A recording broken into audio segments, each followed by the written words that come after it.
Welcome to my podcast, In Search of Excellence. It's about our quest for greatness, to be the very best we can be, to learn, educate, and motivate ourselves to live up to our highest potential. It's about planning for excellence, which requires incredibly hard work, dedication, and perseverance. Achieving excellence is our goal. It's never easy to do. We all have different backgrounds, personalities, and surroundings. We all have different routes on how we hope and want to get there. Today, my guest is my great friend, Brad Keywell. Brad is the co-founder of two public companies, Echo Global Logistics, an enterprise transportation company with a market cap of $800 million. Groupon, which everybody knows, and which at one point was the fastest growing company ever, and which has a current market value of $1.2 billion. He was also the co-founder of Starbelly, an online promotional products company that he started when he was 30, which was acquired for $240 million. Media Bank, an advertising and media company, which was acquired for $720 million. Drive-In, a car data analytics company that was acquired for $43 million. And Lightbank, a venture capital firm with $360 million under management, and which has had several billion-dollar exits.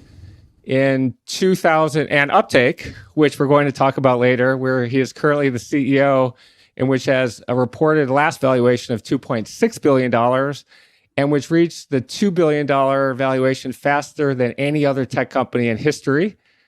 In 2019, Brad received the Ernst Young World Entrepreneur of the Year award, becoming only the third winner from the United States in the 21-year history of that award. He's also the founder of Chicago Ideas Week, a week-long conference where thought leaders and innovators from around the world speak on a variety of topics, from leadership to life's lessons. Brad is extremely philanthropic, and he signed the Giving Pledge, which means he's going to give at least half of his wealth away to charity. I'm honored to have him as my guest today. I've met thousands of entrepreneurs over the years, and Brad is the most talented of all of them. Wow. Brad, welcome nice. to In Search of Excellence. It's a pleasure to be here, Randy. Let's start with our family, which helps shape our personality, our values, and the preparation for our future. Your mom was a school teacher. Your dad is a corporate lawyer. You grew up in Bloomfield Hills, the third wealthiest suburb in the United States. Can you tell us about your parents and what they were like and what kind of values they instilled in you? Well, I grew up in West Bloomfield, which is not exactly the opposite side of the tracks, but Right. It's also not Bloomfield. So I had the great fortune of loving parents, which I appreciate is not always the case. And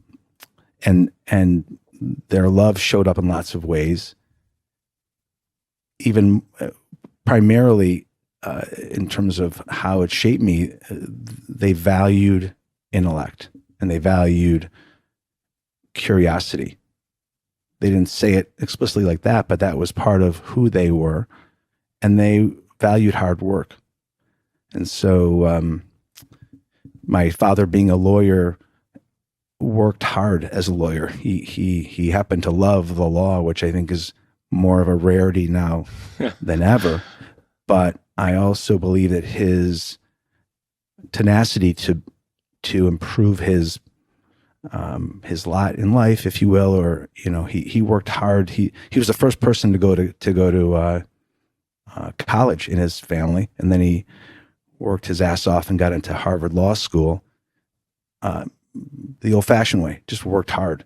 And so that was the ethos, I suppose, in my family. It was not really, it was hard work versus, it was not at all like that we're fancy or privileged. It was really, it's a privilege to work hard. That's I think at the core of my parents' influence on me. So we'll talk about your childhood next. And I think everyone wants to know what kind of kid you were. Were you popular? Were you a leader? And what did you do for fun? Popular is relative.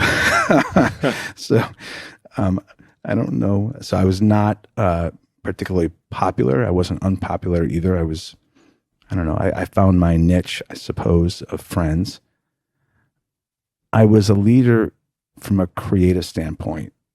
I'm not the most athletically gifted, which is why I tended to veer towards individual sports that hard work was the payoff versus teamwork as the payoff. Because I'm not sure I could be a reliable part of a team, given that I wasn't the best football, basketball, baseball player. So I ran cross country and played a lot of tennis. But my leadership, I think, came through creativity. My earliest sources of validation or reward were all related to things that I did creatively. Like I played a lot of ping pong. So what did I do? I created a tournament, and publicized it with little flyers in my school and things like that. So more resourceful. And my first business was when I was really young. It was six or seven. 6 years old. I created greeting cards because I had a book that taught me how to draw, and I made greeting cards, and I convinced the store to sell them. I made boxes for them, and so creativity or curiosity was, I suppose, how I found my identity. You called the company Key Creations. Did you come up with that name as well? And what was the inspiration for creating it 6 years old? I've never heard of a 6-year-old creating their own company. I mean, creating boxes on top of it, going to stores, door to door. I mean, the stores must have looked at you. Who's this kid? I think it was simply, I don't know. I think we all find our family mosaics and try to find within those mosaics a way to stand out. So I think that the passion I had around earning money, I suppose, or even more than money, just earning recognition, I found a lane. And I used to do odd jobs around the neighborhood, and then ultimately I got some paper and a pen or some pens, and then I realized I could make greeting cards. And then I begged. There was a small, I don't know, like an office supply or gift store called Lee Specialty. Yep, I remember. And I convinced the owner to give me space on the checkout counter for boxes of Key Creation cards.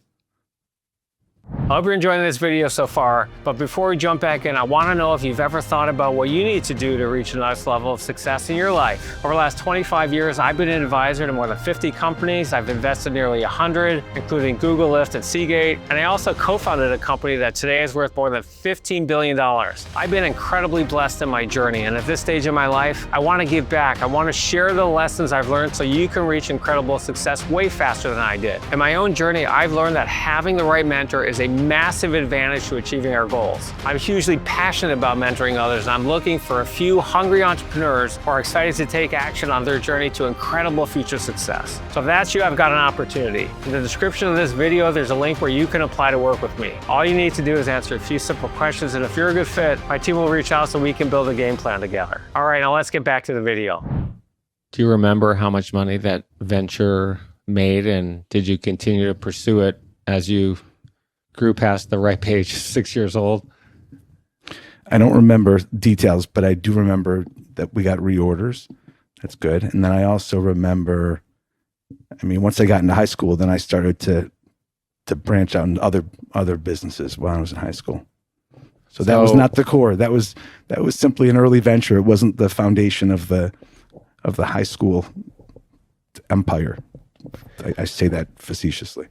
So you have a lot of positive reinforcement at a young age, which gives you a lot of confidence. And what other kind of businesses did you start in high school? We're going to get to college a little bit later, but tell us about high school and the importance of positive reinforcement when you have a little success at something and you move on, you want to try something else.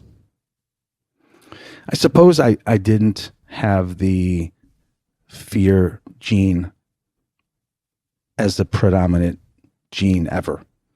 So the positive reinforcement that then gets built upon it just happened organically, because I suppose there was what else or what else is possible orientation that I had. But the next business, there was a series of businesses. I tried to create a valet parking business, which was a thing that people did back then. I made t-shirts, which was a thing that people did back then. And I tried the two that stuck. One was, I look back and I can't believe, I mean, it's a statement of the times, but the business was called Home Watch Services. It watched your home when you were out of town. That was what I did. And I put the flyers all over town. And I remember the first customer, I can tell you their name, even though I won't, and they were out of town for 2 weeks, and I shoveled their driveway and picked up the paper and stuff. And then when they got home, like bought stuff for the refrigerator. And then the one that worked, that was really fun, was a Sunday morning bagel delivery business. So these were all small things, but I guess I just felt there was no shame or judgment or glory for that matter. I was just continuing to try ideas that could, I suppose, distinguish me, but more, I valued money, but the money part was part of the overall experience of putting myself out there. You mentioned you didn't have the failure worried, or you weren't afraid of failure. I think that failure and fear of failure is one of the greatest motivators to most entrepreneurs I know. It's one of mine. Did at some point, we're going to talk about some of the challenges you've had in some of your businesses a little bit later as well, but at some point, did that change a little bit as you started more and more companies? Does that creep into your mindset? I am afraid of failure, and that may help me prepare a little differently or motivate me a little harder.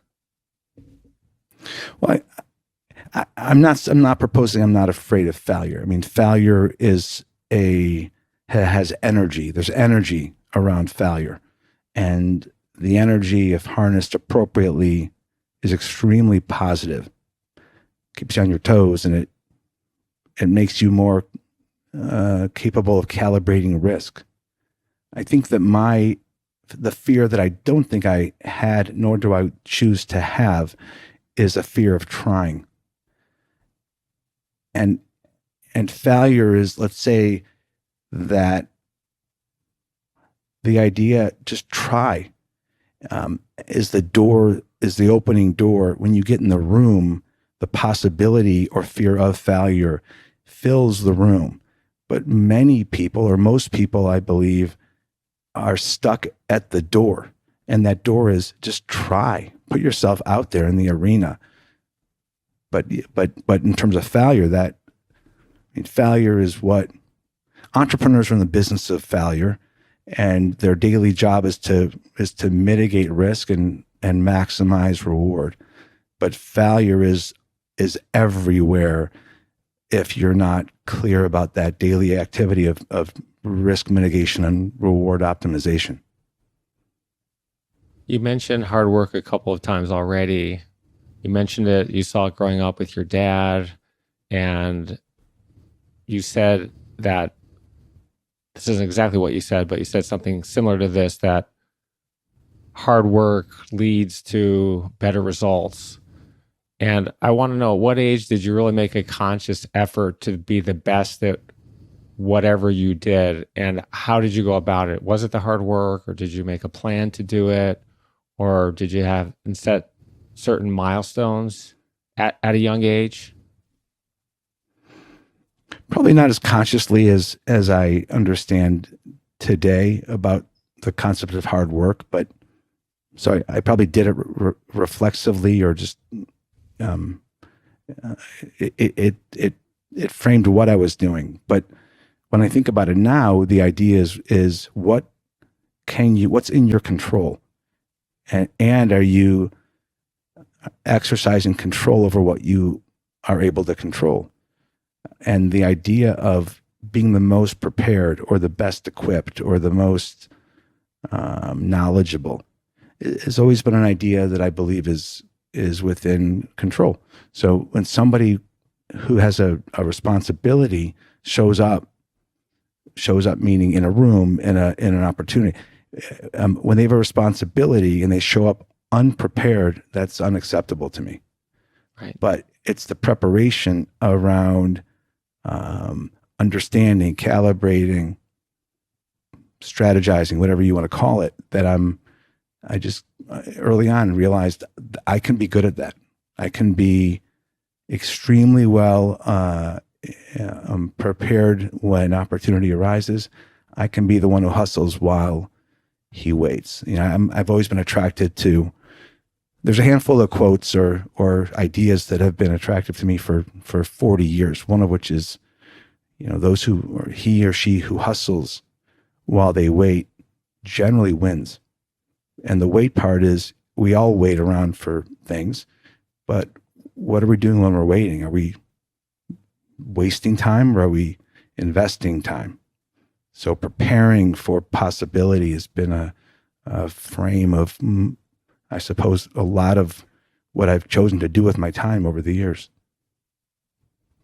When we're trying to improve and get better, I think one way to do that is to work with people better than we are. We can watch them, learn from them, get advice, and get coaching from them. Is that something you try to do? And what's your advice to people about this, playing with people who are better and more knowledgeable and just observing? When you think about, the analogy of tennis, I played competitive tennis when I was young and had a chance to spend some time at the Bollettieri Tennis Academy when I was 15.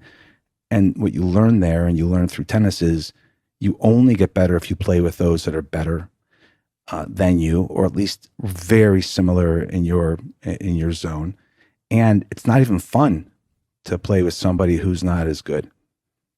In fact, your game deteriorates. And there's lots of sports analogies that relate to business all over the place. That one actually is, I think, more relevant than most. That's one. Two is coaches matter. Sort of tangentially, in 2003, so long story, but I became friends with one of the great NFL players of all time, a guy named Ronnie Lott, played for the 49ers. He's in the Hall of Fame. We became friends when I was 24, and he was still playing in the NFL. But personally, he's now just a dear friend, almost like an uncle to my kids. But when I met Ronnie, we started what's become like a 30-year relationship, 30-year conversation about leadership and about greatness. And he exposed me to how important coaches are, or had been to him in the NFL. And so in the early 2000s, as I said, 2003, we both were in an organization called YPO. Yeah. And we had an idea that came from my questions to him about his coaches.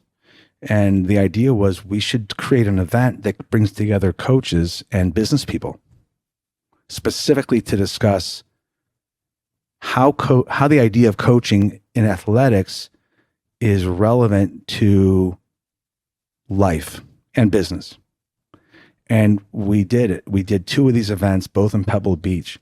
And it was just extraordinary, whether the names from Bill Walsh, Billy Bean, Chuck Daly, who, and even Bill Lambier, who at the time was the only person who had coached a worst to first situation. He coached a WNBA team that was one year the worst in the league. Next year, they won the championship.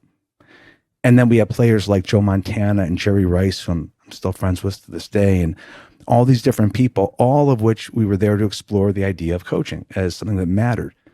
That idea of finding elders, mentors, coaches who have an opportunity to pay it forward, to pay their genius forward through those that are committed to pursuing excellence, like Ronnie Lott or whoever.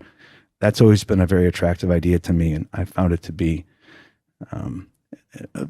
incredibly valuable to find coaches and mentors who can reflect, and then I can absorb their lessons. Just a side note on Bill Lambier. You and I were both Pistons fans. We were both Bad Boy fans. you were at Michigan the same year that I was there, when Michigan won the national championship in basketball. The Red Wings won the NHL. Of course, the Lions won nothing, and they're never going to win anything. But I bought at a charity auction in LA a 2-on-2 with Rick Mahorn, who was part of the Bad Boys, Bill Lambert's roommate. And a side note about Bill, which you probably know, he grew up in Palos Verdes, and I think he was the only player in the league whose dad made more money than he did.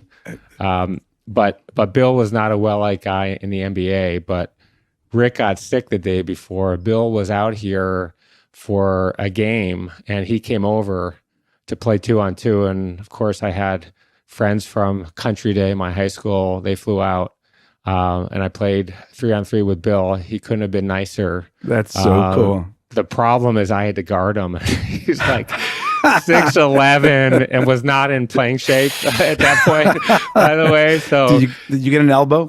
I mean, I'm almost 6'3", and it was like, I was shooting from 30 feet away because it was just no way things are going to go in. But that was super fun. I also believe in the value of coaching and mentorship, and that's what you've done there is great.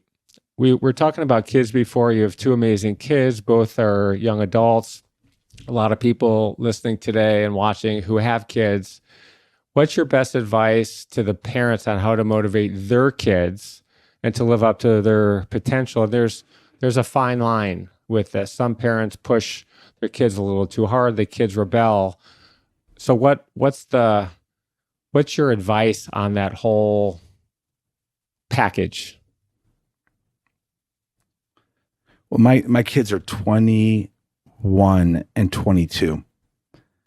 I believe any parent can appreciate the cycles, the chapters of parenting wisdom. Early chapter is, I don't know anything. I want to know whatever I can know. The next chapter is, I know everything. I don't need any advice.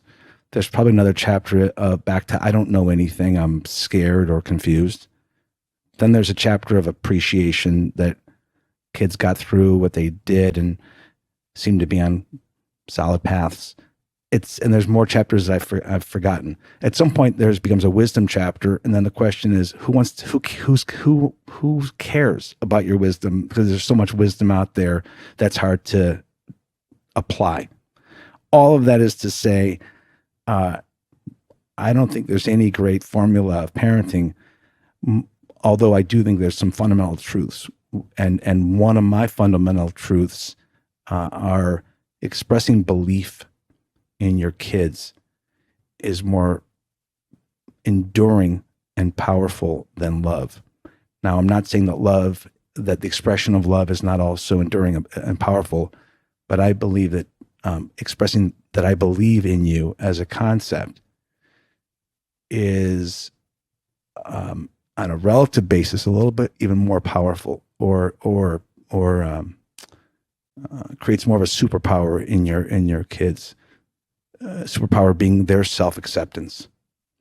So that's the best advice I have, because I ultimately, now more than ever, people have a lot of space in America to be quote unquote themselves. And at the same time, there's more pressure than ever on that same person who has space to be themselves, more pressure than ever to not be themselves, but to be like others. And everybody has their own journey to understand who they are, which is a philosophical concept. And ultimately, what they really want to be is just accepted and liked for who they are once they figure that out. All of which can be supported, I believe, at least a little bit, by a parent who says, I believe in you. Not you, if you, or you, when you, or you, based upon what you did. It's just you. It's probably the thing I believe most for sure, is that belief in kids is a superpower. I agree with that. Someone told me when I was a young adult, I think I was working at Sun America, I was getting some coaching like you. I always sought out people that I respected, and someone told me the four most important words in the human language are "I believe in you." Wow. And I think that's true. I say that Look to at my that. kids, and I say it to a lot of my mentees as well. Speaking of, I think in the zone of people who understand the value of mentors and coaches, I'm not sure I've met many as articulate and committed as Randy Kaplan. Thank so the like you said, I've known you now since we were maybe 10 or 11 years old. So I've known you for 40 years, and you were always one of a kind in terms of seeking out those that inspired you versus reading about those who inspired you. And the seeking and then the doing are part of what makes you so special. So those who are listening or who are engaged with you in the world, I'm sure they all realize this, but I'll just add my 2 cents that, in Randy Kaplan is someone who really demonstrates what it's like to find and embrace the guidance of mentors, which is not a skill, of course, that our kids are ever taught. Like nobody taught you or me how to find a mentor, be a mentor, what a good mentee is. These are all concepts that are so, to this day, esoteric. And I have a lot of admiration for those who get that. Well, thank you. Coming from you, that means a lot. It's very important to me. As you know, I have a summer intern program. We have 36 kids this summer from 19 different schools. They fly in across the country. I spend 1 hour per day with them. We give them a lesson. We're building a hypothetical company now. It begins with the idea, the name, the competitors, and I give a lot of intangible coaching as well. And I know you and I have talked about the value of intangibles over the years are many times more important than the tangibles. Can you do a model? Sure, you can do a model. Did you go to Harvard? Did you go to, Southeast Tennessee State? I mean, I'm making it up. But it's the intangibles that rule the day and help those who are equally intelligent and capable, but you can get along with others. You can speak publicly, you're articulate, you're a team player, people like you, you smile, you have a good attitude when you walk in, you don't complain. And my goal, one of my main goals in life is to make a difference in the lives of people. And I appreciate the kind words, and I think I've been able to do that with the summer program, and then some of the other people I've been able to coach throughout the years. I just love it. It's one of the things I'm super passionate about. It's really cool. It's I'll tell you, you have 36 interns, you said, this summer? Yeah, we get about 750 applications. It's now a thing. I mean, if you go on Glassdoor, I think we have something like a 4.7 review rating, which is very high. I think it's not a 5.0. I mean, you're free not to like the program. That's fine. A couple people have left us ones, but we've had to terminate them for things that they shouldn't be doing, severe things. But we have 36, and Wow. we have a guest speaker each week. People like you, my friends, they're senior people. If you want to do it this summer, it's only 45 minutes. But it really, my goal is to inspire and motivate. People love listening to successful people like you. That's why I did the podcast. I want to make a difference in people's lives. I want to inspire like you. Get up off your chair. Don't be afraid of failure. You can fail. You can fail again. We all fail. We've all been down in the dumps. But I love it. I mean, I love it. And that's the impetus for the podcast. What I was going to share is at Uptake, for the first 4 years, I had breakfast once or twice a week with 10 randomly selected people. And one of these breakfasts, a half of the people at the table did not graduate college. And they were senior data scientists or senior engineers at Uptake. And it led to this long exploration, first with them, we ended up then, I asked if they would be comfortable spending more time with me, helping me understand their journeys in life, because they did something right, even though ... they didn't fit into the college track that we have, that our society somehow defined as being right. And it's just interesting, all the paths to greatness, to your point, of this podcast, and also at the same time, the skills that do matter, like collaborating with others and having a sense of we're all better if we're all better, versus me, as opposed to it's me versus you. One of us is better, the other's worse. So the soft skills become pretty hard and foundational over time. Just a footnote on the intern front, I'm going to bring back something from a long time ago. One of my former interns was your first employee there at Uptake. And at one point, he was the COO of Uptake. John. Yep. And he was also one of my TAs when I taught a class at University of Chicago. Yep. Such a small world. It's a small world. And we talk about the interns and the mentorship. I had another mentee who I spoke at Northwestern University. I was a keynote at something, and you get the crowd afterward. I know, you get a zoo afterward. I had around 10 people, and this kid comes up to me. We're not going to mention him, but he moved out to LA. He reached out to me. He was working at a studio that summer. Then he was working at Mozilla, and he wanted to come work with me. And I say work with me. I never say work for me. I really hated and felt demeaned when I had a boss who said I work, Randy works for me. There's no need for that. That's ego driven. Just a little tidbit for me. But this person wanted to come work with me, and we had nothing going on. He was smart, very well liked, confident, great intangible skills, had gone to similar schools as me. And right before, he wasn't super psyched about moving down to Los Angeles. And right before he was coming, he said, because we really did have nothing going on. I was doing my own thing, the investing, but I was thinking about creating new companies. I said, come here. We'll figure out something for you to do. We can create something together. Then he says to me, well, what other companies do you know of doing great things? And I mentioned Groupon, and I mentioned you, and I mentioned our very close friendship. And he said, will you make first he said, no, not moving to Chicago.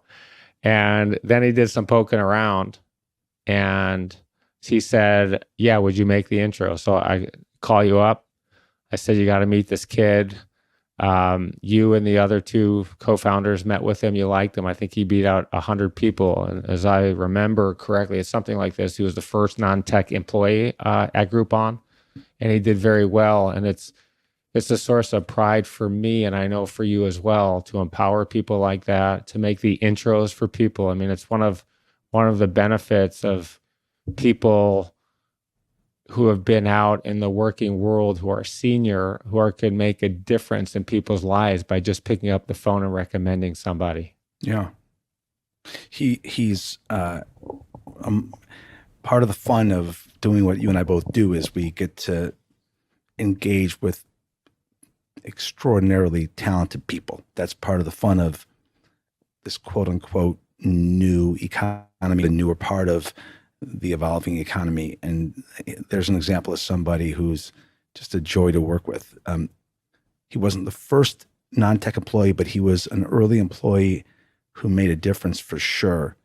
And I do reflect on how often good things happen in all directions, 360 degrees in my life, when I make a phone call or suggest something to someone or something suggested to me, the most informal connectivity creates such extraordinary opportunity for people, and then often extraordinary results. And I feel blessed to be, look, you and I both have skills that happen to be oriented around technology. We could just easily have skills around mechanical engineering on a factory line, and that might have, or we just as well could be poets. But what we've chosen to focus on is creating businesses that happen to have a lot of technology orientation. It happens to be this kinetic, exciting part of our economy, and it has a motion to it. It has a fluidity to it that people are off. Great people are created in terms of greatness of experience or capacity. And then great people are motivated in the space that we're in. And then there's movement, there's action. And so being part of an active component of our economy is exciting. And I appreciate that deeply because I began my career post law school in an extraordinarily unexciting part of our economy. And I do know what it's like to be at a trade show where people are sleeping.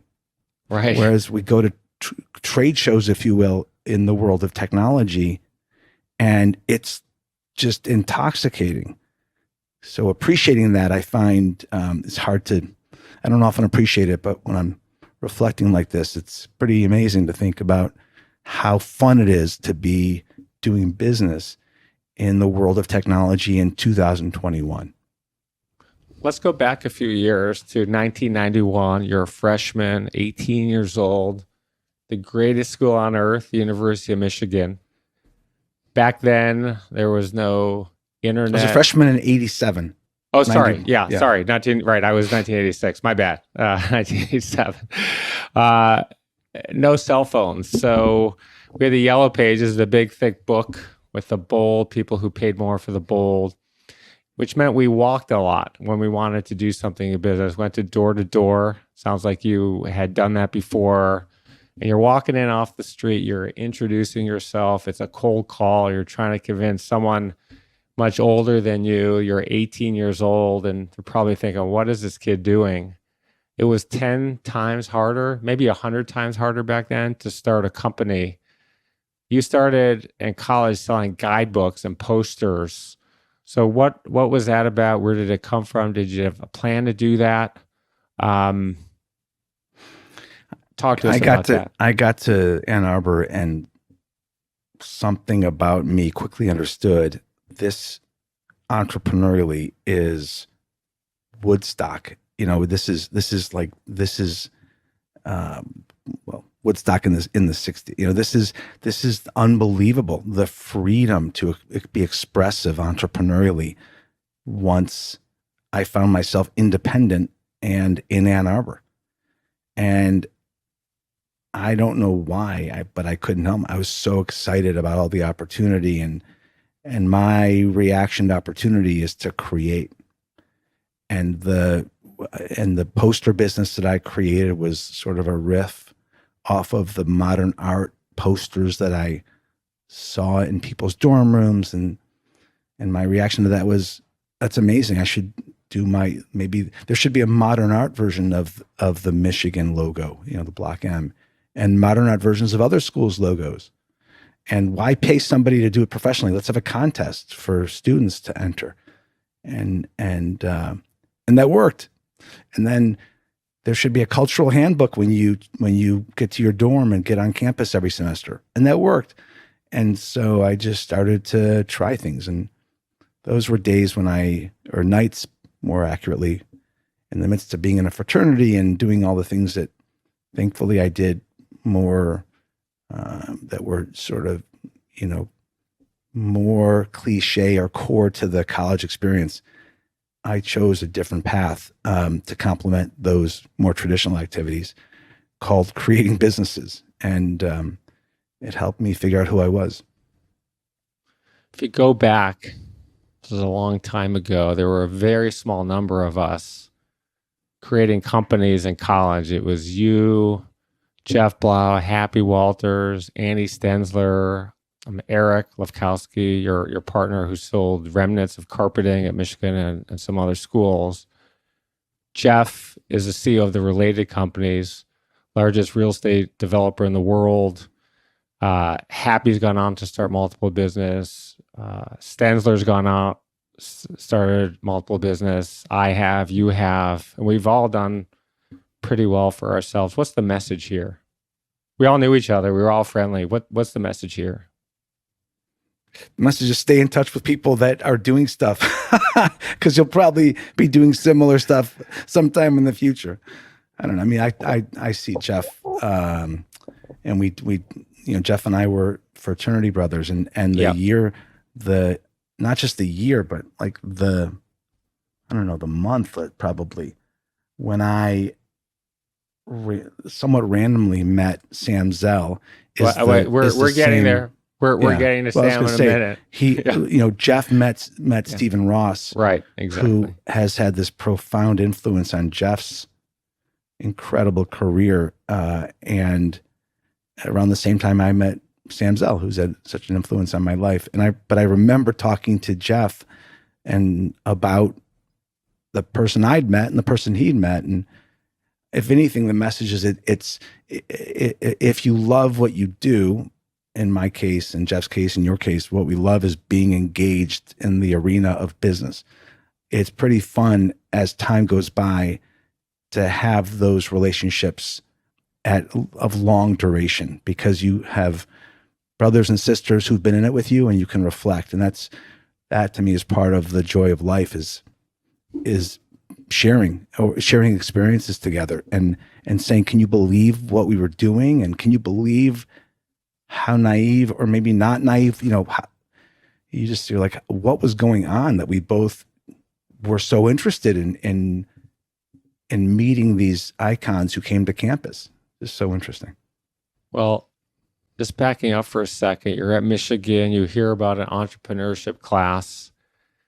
You're really not allowed to take it. You go to the professor to enroll, you convince yourself, and he lets you in. By the way, if you remember a professor called Sidney Fine, the history professor, famous. Which was He's the like class everyone wanted to get into. Yeah. And the class would fill up first. I mean, today you go online and then it was tougher to get the classes that you wanted. So I couldn't get in. And it was my junior year. I wanted to do it.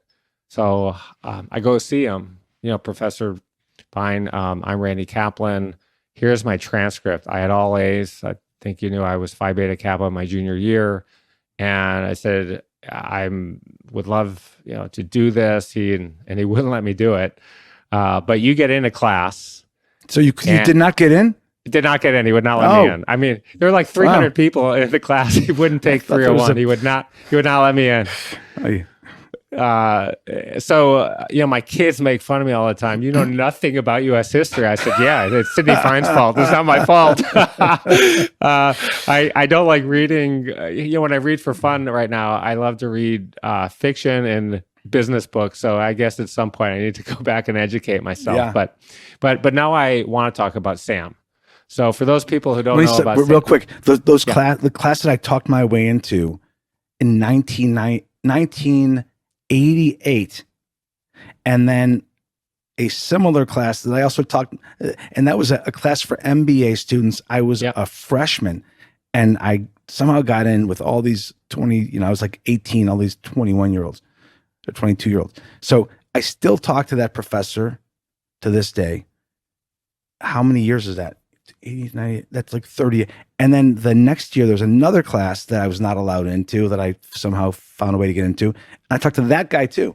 So I have a handful of professors that I've stayed in touch with to this day. And that's pretty, I say to my kids, my hope is that there's at least one or two professors they encounter who are influential or inspirational at some level to them, and that I just offer the possibility of staying in touch, which I think is less cool, if you will, or it's not the norm, I think, of the new generation to stay in touch with professors. But I think I advocate there's value to that, because it's helps you they care about you, is my story. I believe that. Fast forward a couple of years, I'm at Northwestern Law School, and I wanted to take some Kellogg classes, which I'm not permitted to take.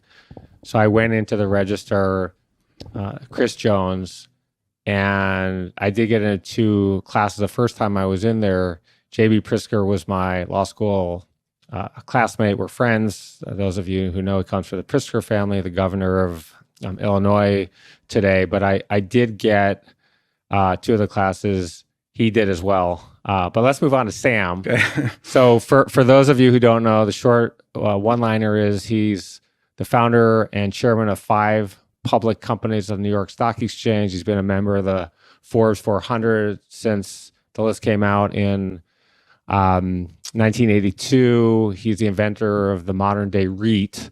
So he comes to speak at the B School. You go up to him, and it led to an amazing relationship that has lasted for decades. We're going to talk about, well, I'll stop there. So he comes to speak.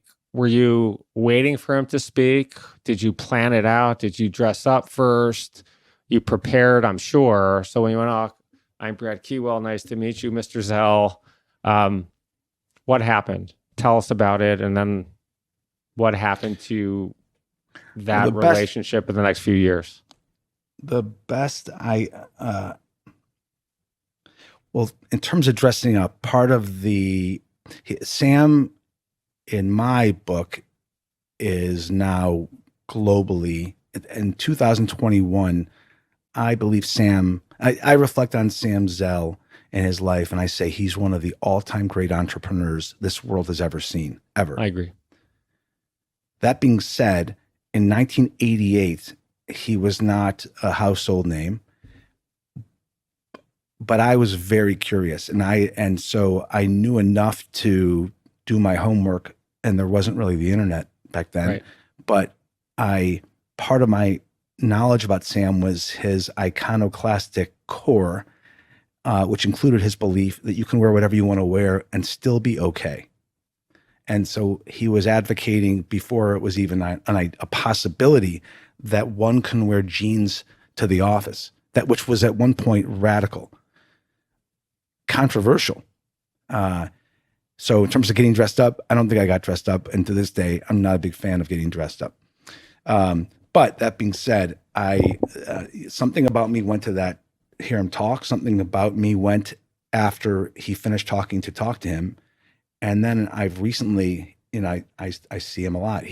Somebody asked he and I together what he saw in me. And he said, it's very simple. I can picture it. This is like 34 years ago, but he said, I can picture right now. He was hungry. And it's rare that anybody has a core intellectual and I think like an entrepreneurial hunger. That's all I know. Because I can't, like I say, the fact that he responded to my enthusiasm by saying, come see me in Chicago. My response was, what does that mean? Like, come see you in Chicago. He's like, call so-and-so and come see me. So I found myself in Chicago a week later with Sam Zell in his office. And he said, come work with me this summer. What are you thinking about for the summer? And I said, I've got an offer with Arthur Andersen. Yeah. And he said, why would you do that? Come spend time with me. So there's so many things about the way he treated me that all I can do is be committed to paying forward to others, treating others the way he treated me, because he saw me for who I hoped I would be. I hope you're enjoying this video so far, but before we jump back in, I want to know if you've ever thought about what you need to do to reach the next level of success in your life. Over the last 25 years, I've been an advisor to more than 50 companies. I've invested nearly 100, including Google, Lyft, and Seagate. And I also co-founded a company that today is worth more than $15 billion. I've been incredibly blessed in my journey, and at this stage in my life, I want to give back. I want to share the lessons I've learned so you can reach incredible success way faster than I did. In my own journey, I've learned that having the right mentor is a massive advantage to achieving our goals. I'm hugely passionate about mentoring others, and I'm looking for a few hungry entrepreneurs who are excited to take action on their journey to incredible future success. So if that's you, I've got an opportunity. In the description of this video, there's a link where you can apply to work with me. All you need to do is answer a few simple questions, and if you're a good fit, my team will reach out so we can build a game plan together. All right, now let's get back to the video. Versus for where I was. Like he sort of saw me in the form of what I could be if I apply myself, or It's an extraordinary feeling when somebody that you really, really admire and respect treats you like an adult, when in your mind, you're still sort of figuring out what it's all about. I saw a video of the first time you interviewed him. It was at your conference, and you mentioned to him that you had two real mentors in your life, your dad and him. And I could swear I saw his eyes water a little bit. That was great moment, by the way. Great moment for him, for you, for me, knowing the whole thing and the influence that he's had on your life, personally and professionally. I mean, I think he was truly touched by the words that you said to him. Point that out. For me, the experience of creating an ideas conference, which then has become a meaningful one, and then interviewing Sam on stage, everything about it was so touching to me, that moment. And my family was backstage, and we spent time together, which, it's, but life happens, right? And so you meet somebody when you're 18, and that person becomes a part of your life, and life keeps happening. And if you're lucky and fortunate, that person continues to stay in your life, and it's a mutually positive relationship which I have had with Sam. And it keeps going. The idea of stopping once in a while to appreciate each other and having a chance to say to the mentor right in his eyes, "I appreciate you," is a pretty extraordinary thing. You graduate with honors from the B school, undergraduate B school at Michigan. Then your dad and you think even Sam pressured you to go to law school. You go to Michigan. You meet your partner. You look down in the row. Eric Lefkowski was there. Love was in the air. And then you guys are still partners today. But then you went to work for Sam. And it was ironic that Sam encouraged you to do this because he practiced law for 4 days, as you know, and that didn't go so well. But then Sam pulled you aside, and he gently and in a friend way basically told you to leave. And you need to go do something on your own. So, well, not quite. So the story was that the story? Or? Not really. I mean, I working with Sam, there was never like so what I did with Sam, I met Sam when I was a freshman or sophomore undergrad, and what he gave me was opportunities to intern with him. Okay. And so I did that part of my summers. The other parts of my summers were doing my own businesses in Ann Arbor, getting them oriented towards the school year. So but then law school, I was not going to go to law school. I had offers to go into investment banking, which was something that was a fancy thing, or I thought it was, and other ideas of what I might do. My dad and Sam both were emphatic, saying, "You got into Michigan Law School. It's the best." At the time, it was ranked the best law school in the country. They're like, you just have to go. And I still was not going to go. And Sam said, "I'll make you a deal. If you, first year, you're on your own." He said, "First year law school, it's like boot camp. You're all in. But the second year, it's possible to go to law school basically 2 days a week. And you can arrange your classes such that you're really in class for 2, maybe 2.5 days a week. And if you can pull that off, I'll fly you into Chicago and you can work on my M&A team while you're taking classes." And he had a second apartment in Chicago. He said, "You can stay in my place," which was just the most extraordinary, kind, generous, act of mentorship and love I could ever. I mean, it's just extraordinary. And I said, "Okay, deal." So I went to, it wasn't the reason, but it was an amazing opportunity, which I took advantage of. So I said yes. And my second year of law school, I literally had my classes were Monday and Tuesday-ish. And I was on a plane Tuesday night or Wednesday.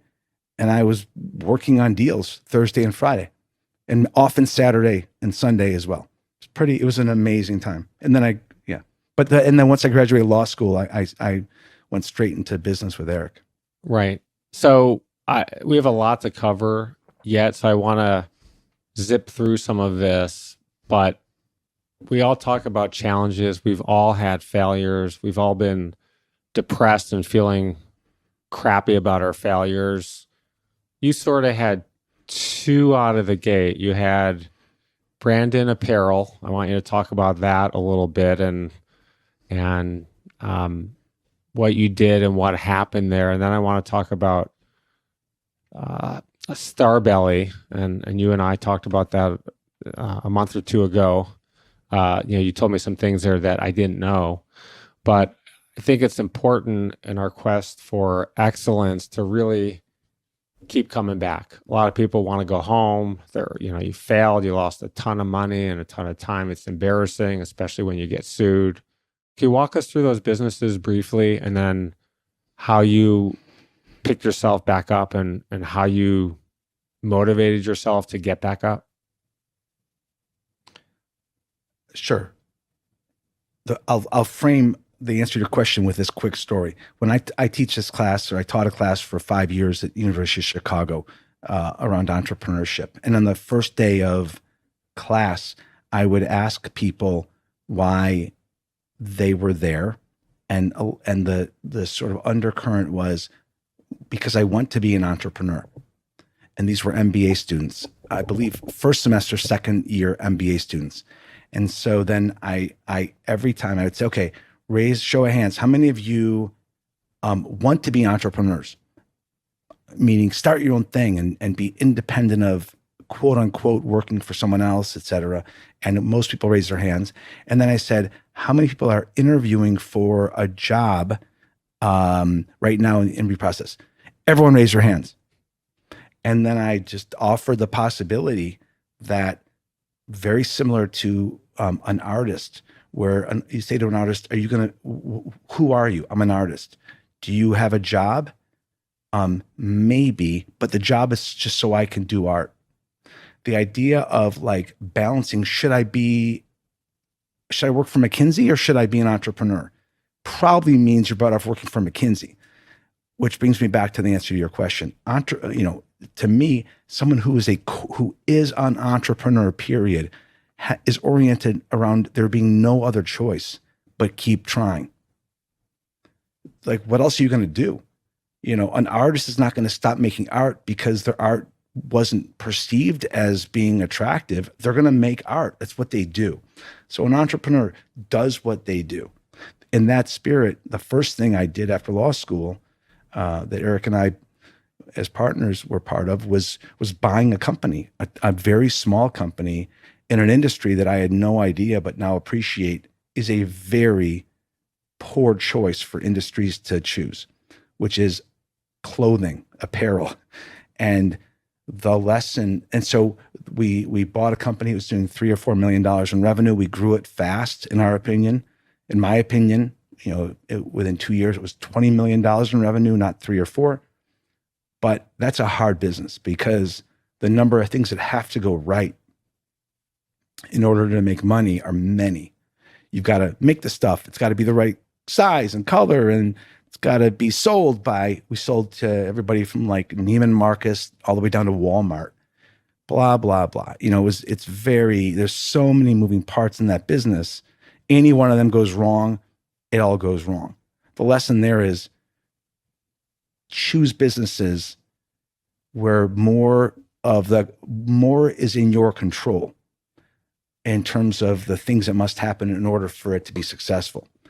And then out of that came the idea for Starbelly, which was an idea around using technology to facilitate the transaction and supply chain of promotional branded products. And it was a very fast growth company. It was started in the perfect year, 1998. And we raised $8 million, and we soon had an offer for $190 million to sell it, which was then raised to 240. And I found myself at age 29, the president of a New York Stock Exchange company. And little did I know that the company that bought us a year later would be filing bankruptcy. So the lessons of, and I put my, I was, if you will, put out there, or as the president, I was on earnings calls when I was 29. I was the youngest president on the New York Stock Exchange. It looked pretty fun, I would assume, from the outside, or pretty glamorous, let's say. Materially, there's a lot of glamour or a lot of excitement about that experience, but emotionally and personally, that was about about as confused and challenging situation as I've had in my professional life. And then when the buyer that bought our company went bankrupt, my net worth, if that's a measure of however you perceive the measure of a person's net worth, my net worth went from a lot to almost none. And that's when, the entrepreneur is ultimately tested. What's next? Well, if you're an entrepreneur, the next is keep trying. Well, you did keep trying, and things got a whole lot better. Echo Logistics, you started in 2005 and went public in 2009. It's worth nearly $1 billion today. Media Bank, which merged with another company. Vista Equity, probably the best private equity firm in the world, bought that company for a little over $700 million. You're feeling good about your future. And then comes Groupon. So tell us about Andrew Mason, what he was doing when he approached you with this idea, and then tell us about the point.com. And again, we're going to try to condense this. I know we have a hard stop in a little while, but this is a great story, and there's so many lessons from this story. Well, the story I suppose is lesson rich is the story of everything that I'd been a part of up until then. Was me and my business partner had started it. This was the first time that we were involved with something where a third person was involved. And since Groupon, post Groupon, it went back to almost everything I've done has been either just me or me and my business partner, and that's been so 3 people. I guess one lesson is 3 people is harder than 2, and it's not just 1/3 harder, or it's exponentially harder for 3 people to agree than 2 people. Another lesson is this business started as thepoint.com. Thepoint.com was an idea around, I'll make it easy. It was Kickstarter way before its time. And it was Kickstarter, but for social action. I will do something contingent upon 100 people agreeing to do it with me. Otherwise, I won't do it. And it didn't work. We spent a lot of time building a website and theorizing about what would happen. And it ultimately went live. And like most websites and most businesses, expectations were far undermet by reality. What was different about that is that we collectively did not throw in the towel and stop the business. What we did is pretty quickly acknowledge it was not working. The idea behind thepoint.com was not working. What might work with a similar technology-oriented approach? Well, one thing would be collective action around buying stuff. And Groupon was born reactively or iteratively versus miraculous conception. Groupon is a story of iteration.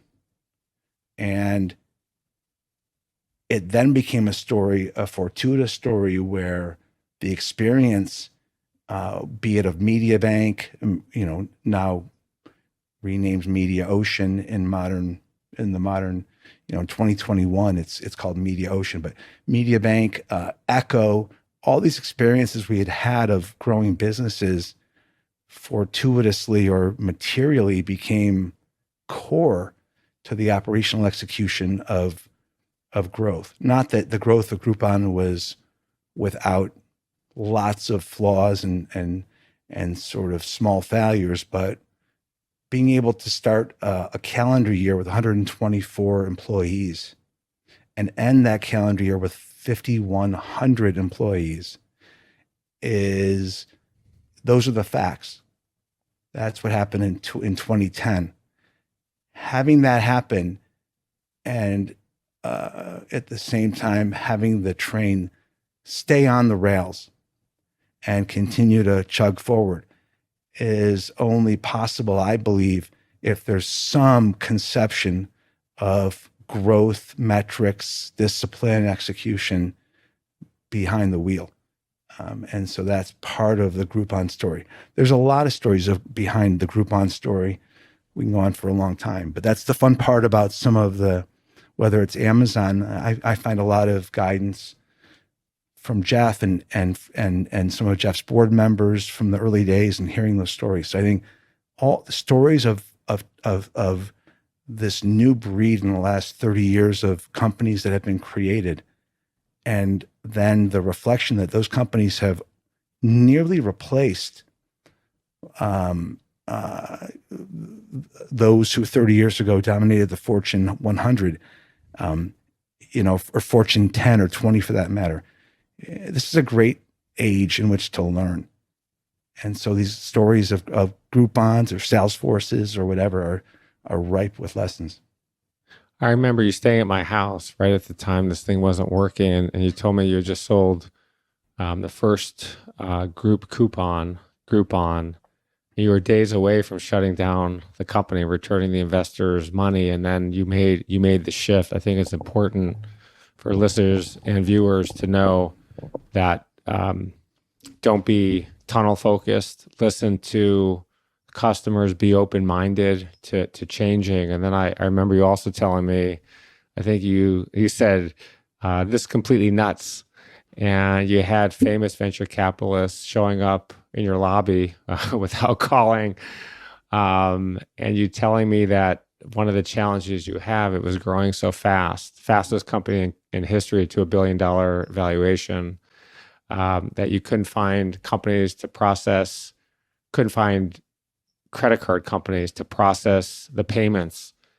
You had a chance to sell Groupon. By the way, one of my favorite stories is the guy, we had an email service provider, as they came to be known. And at the time it was, I forgot the name, and it couldn't handle the volume of our emails. And so I found a company called Exact Target. I don't know how I found them. And I called a guy named Scott Dorsey, who I didn't know. And I called him and I said, this might sound crazy. I said, how big of a, or no, I think maybe we found them.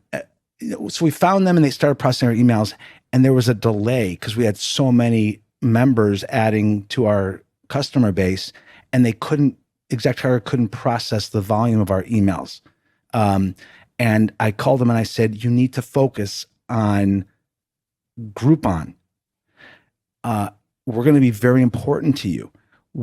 How do we rank right now? Like, how important are we? And he said, basically, you're not that big of an emailer. I'm good. We can handle you. And I said, we're going to be your biggest customer soon.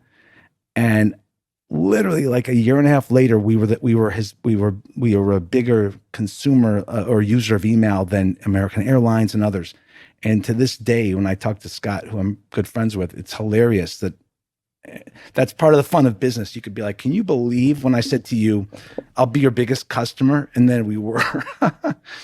So funny.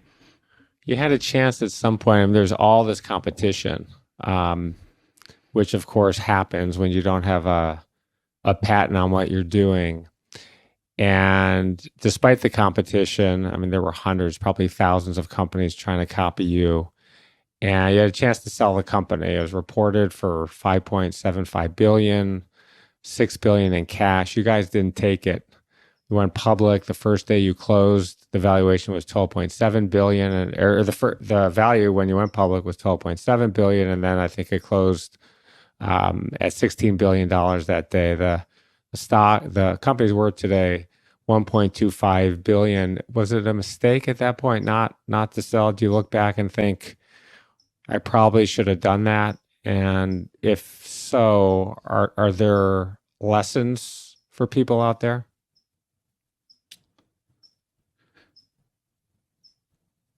Well, first of all, an enterprise value is, so the quote unquote, what's a company worth is a relative term, and the enterprise value is greater than the number you just described. But also remember that the value of liquidity, and this company has had a series of values, if you will, over time.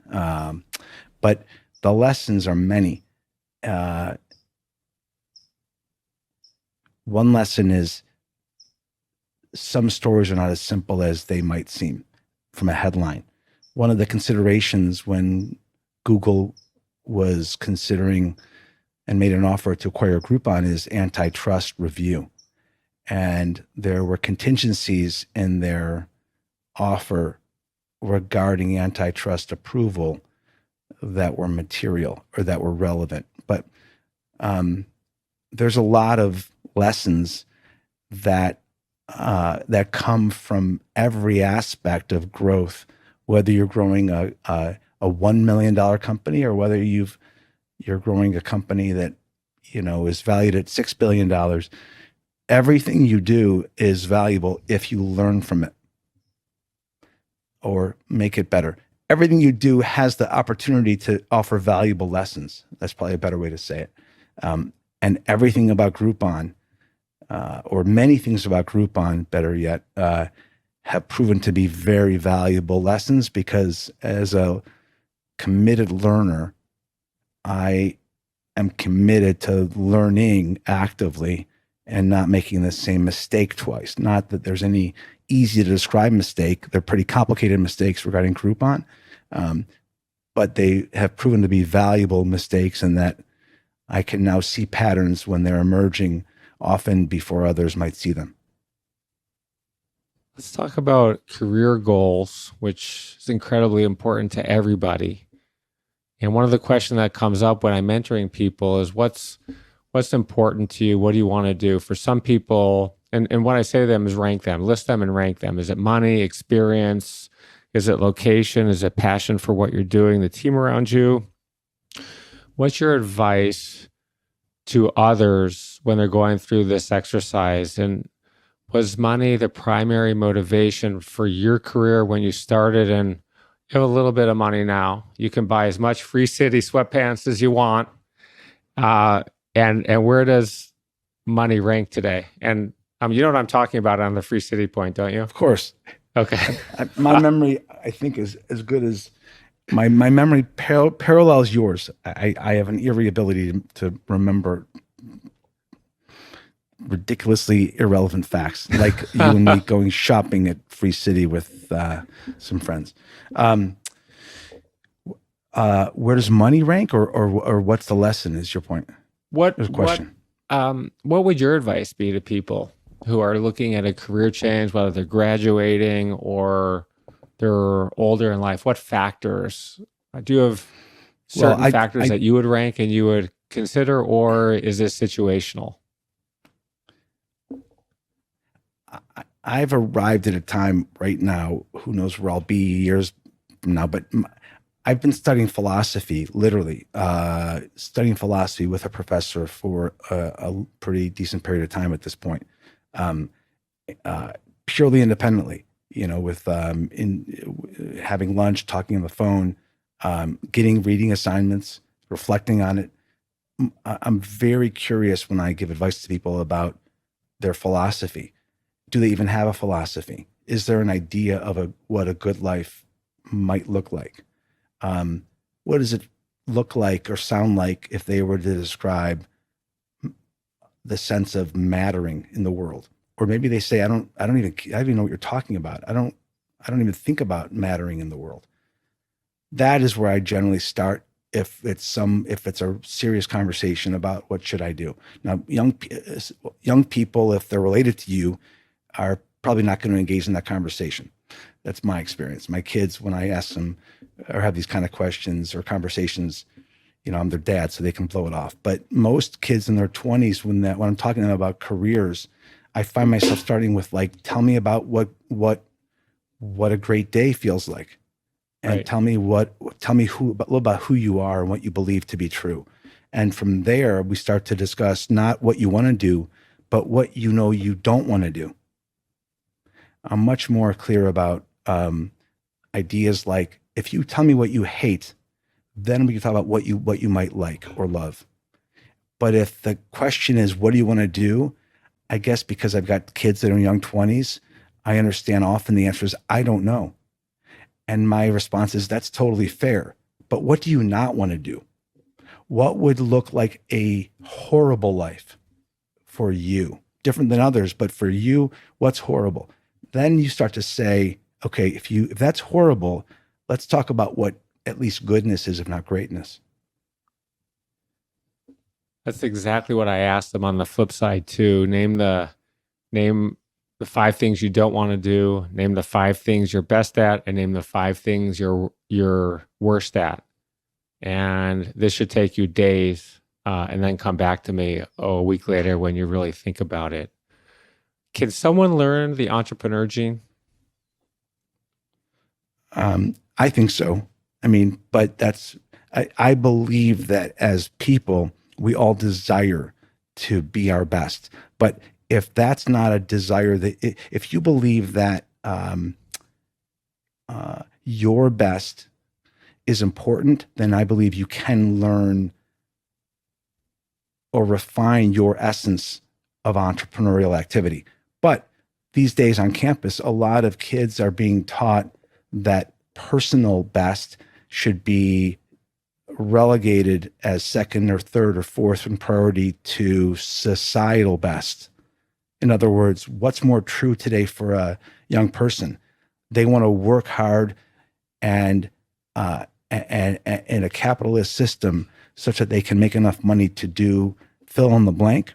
Or is that more important? Or is I want to work with others actively as activists, if you will, to make our planet better? I don't really care about making money or creating a business or creating enterprise, even a not-for-profit. I just want to join something and stand up against those who are polluting or whatever. Often these days, there's a lot of encouragement for the latter and not much encouragement for the former on campus. And I think it's hard to explore or lean into your entrepreneurial instincts if what's being judged as good is, society over individual hard work, and judged as bad as hard work wanting to make money. Unfortunately, that is the case in a lot of campuses these days. I hope you're enjoying this video so far, but before we jump back in, I want to know if you've ever thought about what you need to do to reach the next level of success in your life. Over the last 25 years, I've been an advisor to more than 50 companies. I've invested nearly 100, including Google, Lyft, and Seagate. And I also co-founded a company that today is worth more than $15 billion. I've been incredibly blessed in my journey, and at this stage in my life, I want to give back. I want to share the lessons I've learned so you can reach incredible success way faster than I did. In my own journey, I've learned that having the right mentor is a massive advantage to achieving our goals. I'm hugely passionate about mentoring others, and I'm looking for a few hungry entrepreneurs who are excited to take action on their journey to incredible future success. So if that's you, I've got an opportunity. In the description of this video, there's a link where you can apply to work with me. All you need to do is answer a few simple questions, and if you're a good fit, my team will reach out so we can build a game plan together. All right, now let's get back to the video. One of the things I think of, and it's hard to think of when you're younger, is having fun. Sam likes to have fun in the office. You like to have fun. You do a lot of things for fun. You write, you buy art, you make art. I know you collect art. Who are some of your favorites, and what kind of art do you make, and what do you think about the importance of having fun? Well, I think having fun is very important. I think fun comes in different forms. You know, I don't look at drinking and doing drugs, for example, as fun. But a lot of people do. I look at learning as fun, like blissful fun. I look at experience, going to concerts, you know, seeing amazing bands in small venues is like outrageous to me. That's the coolest thing. Doing crazy adventure experiences with friends. What could be better? So fun is really important. Art is pretty fun. Buying art is not so fun. So, you know, it's buying and selling of art, if you will, is not as fun as the understanding of the role of an artist in a society. So that I've been collecting art for, I guess, you know, you've been one of the people along my journey of art that's been important, and you've taught me a lot as you shared with me your journey of understanding, buying, selling, and appreciating art, Randy. And so that was part of my journey, is learning and from you. What I've picked up around art is what it feels like to really identify with an artist and how it's a self-validating thing. So Ed Ruscha, who's an LA artist, is one of my, he's inspired me, and I collect a lot of his work. But why does he inspire me? Because I've had a chance to dig into who this guy is and why does he do what he does. And then it lets you appreciate, anybody, you know, you could copy an artist's work, but there's something about that artist doing that work, that original work, taking the risk of being being provocative and then being validated. It just feels so much like the role of, or the activity of, being an entrepreneur. So there's something about the artist. And the other artist that has been a big part of my collection is Yayoi Kusama, who's 91. This woman was anything but accepted until she persisted for decades and finally was appreciated. That sounds like an entrepreneur to me too. And then now when I'm making art, I created a museum that's basically, I'm the artist. I'm creating art out of technology. And it's immersive, reactive, responsive art where people walk in rooms and the room changes based upon what they do, their motion, their heartbeats. And it's called Wonder Museum. That's been extremely rewarding because I get to be the artist. And then beyond that, the things I'm working on now, I've gotten very frustrated about certain things that I see as inexplicably broken.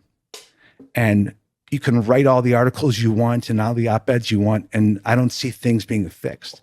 That's where I believe maybe art could step in to provoke people about how ridiculous certain things are. So to be continued on, I'm currently working on what is a full show, if you will, of my art.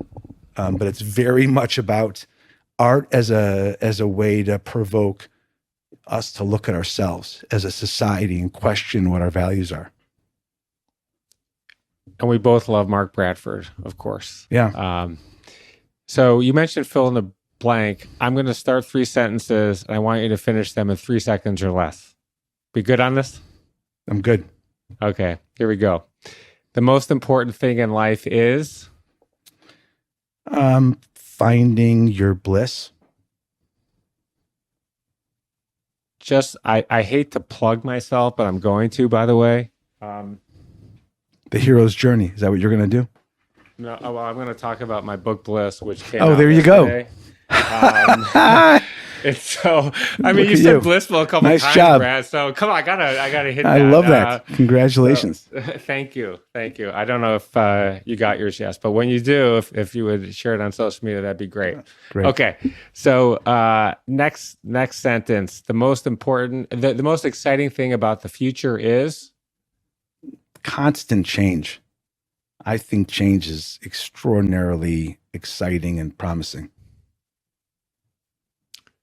The best way to give back is? One person at a time. elements of success. We're off the fill in the blank.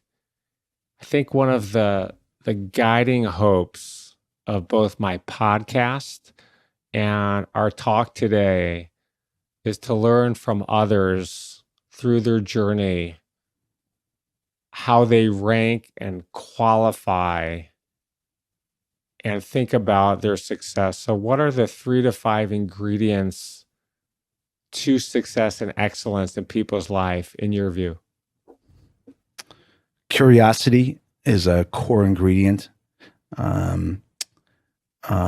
Success. So one is curiosity. 2 is a relationship to, and hopefully understanding of, risk and reward is core to all, I believe, all success. 3 is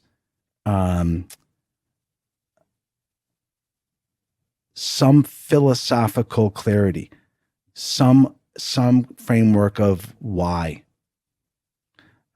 So that it's not just about the surface money, if you will, or status, but there's something deep about it. That to me feels correlated to success in my definition of success. And then 4, success to me is also about joy and bliss and the sheer wonder of being alive. And then the 5th, to me, part of success, part of the giving pledge letter I wrote was, I don't view philanthropy or charity, as a burden of success, but I do view it as a choice towards a good life, towards a successful life, which is, to the extent that you experience material success, part of the joy of achieving success is the correlative joy of sharing that success, paying it forward. Helping others. Speaking of helping others, each year I look forward to getting something in the mail from you. It started, I think, 5 or 6 years ago, maybe a little longer. And it comes in the mail, and I've got a few behind me, but I'm going to talk about this one. So this came in the mail. It's numbered, please take a number, backside and front side. And it says on top of the number, the time is now, exclamation point, stop waiting, exclamation point. And I think this one came with a poem. And I'm just going to read a few lines.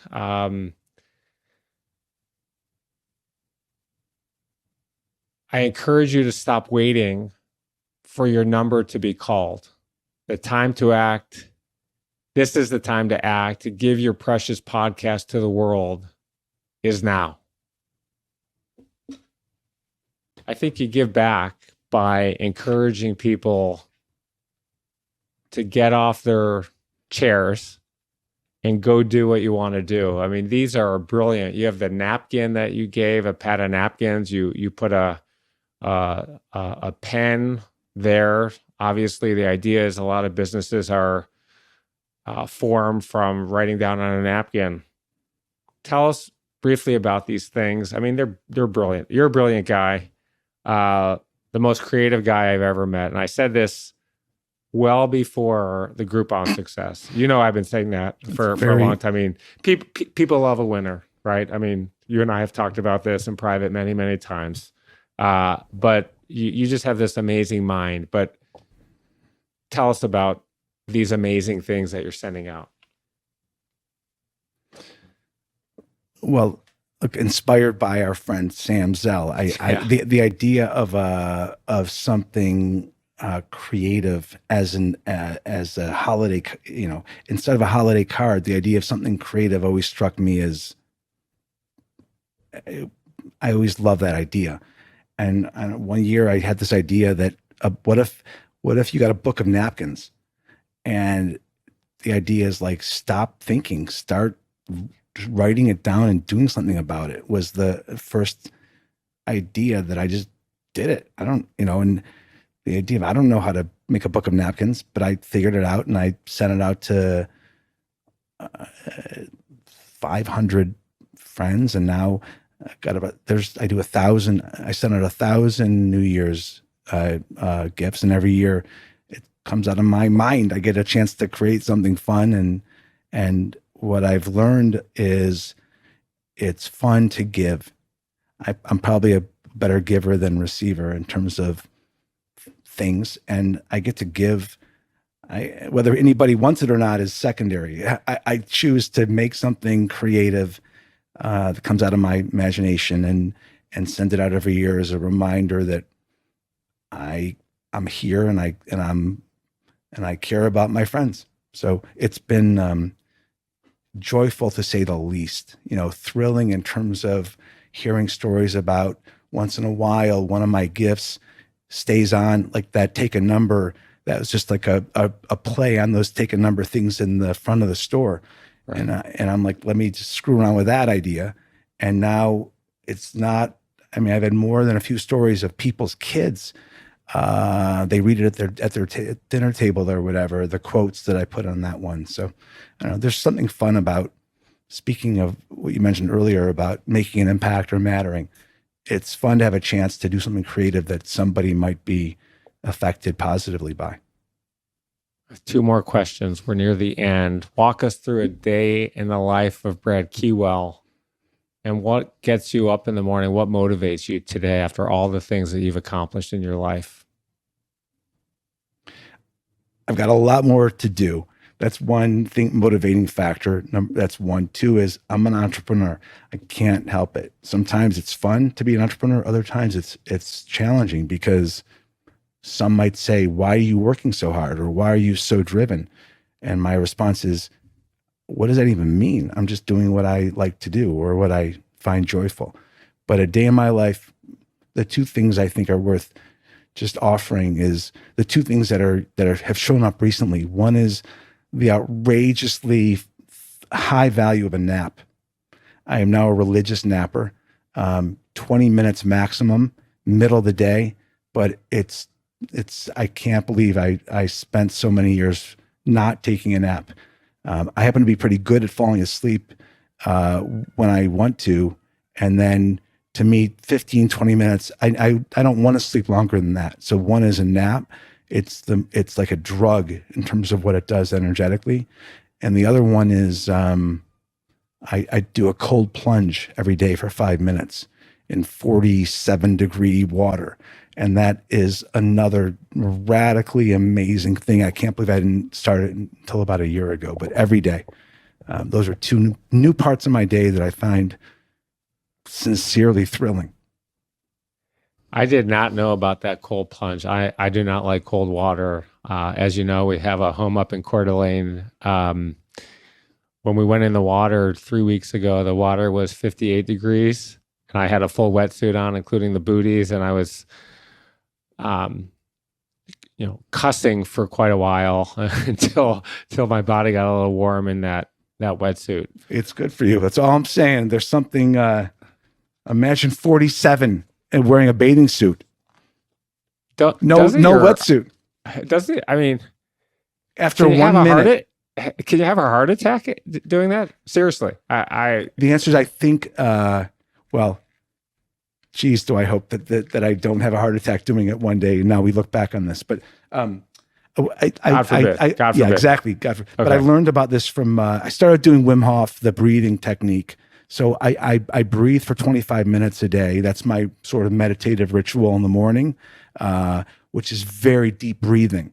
And so and then after that, whether it's shortly after that or later in the day, I'll do a cold plunge. So remember, I started by taking I didn't say this yet, but I started with cold showers.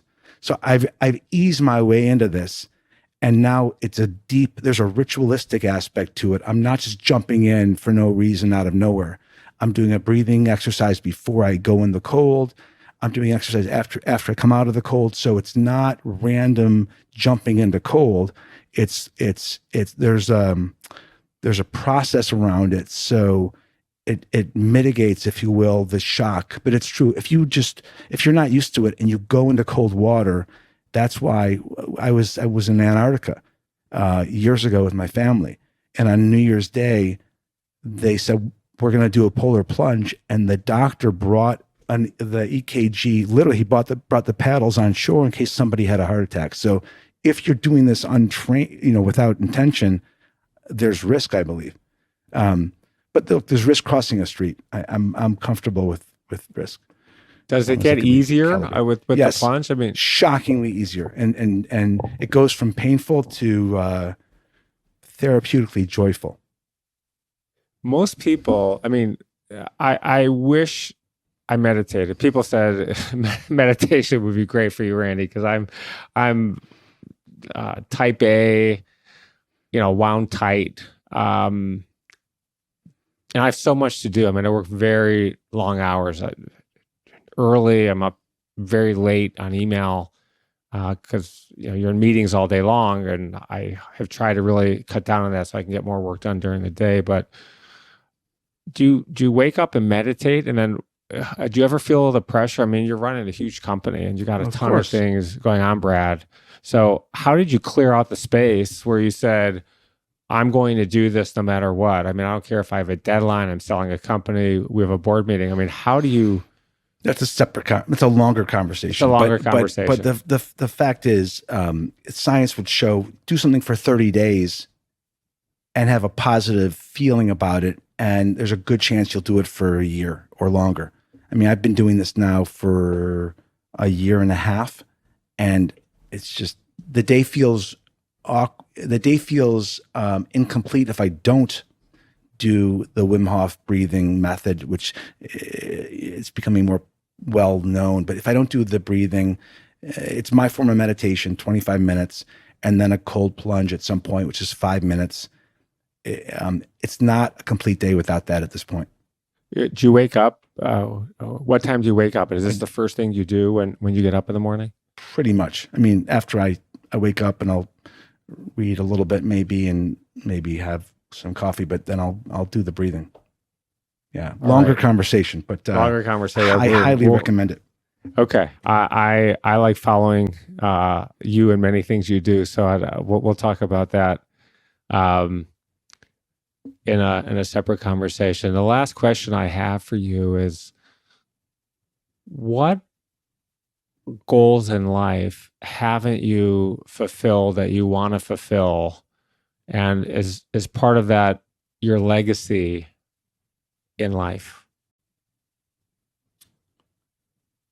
I haven't yet even thought about, I think once in a while, legacy is not where I'm at right now. I'm just thinking about exploring ideas. So the answer of what goals in life have I not fulfilled? Way more than I have fulfilled. And there's so many interests. Like I feel like, as cliche as it might sound, I'm just getting started creatively, and the opportunity to create and see just and explore the possibility of some of the ideas that I think are compelling that I have is where I am right now. I mean, I'm just getting started. We're thankfully 51 is not as old as it used to be. So there's many decades still of firepower in all 51-year-old lives. That's what I think. Is there anything you want to leave our viewers with today before we finish here? Any parting words of wisdom or advice?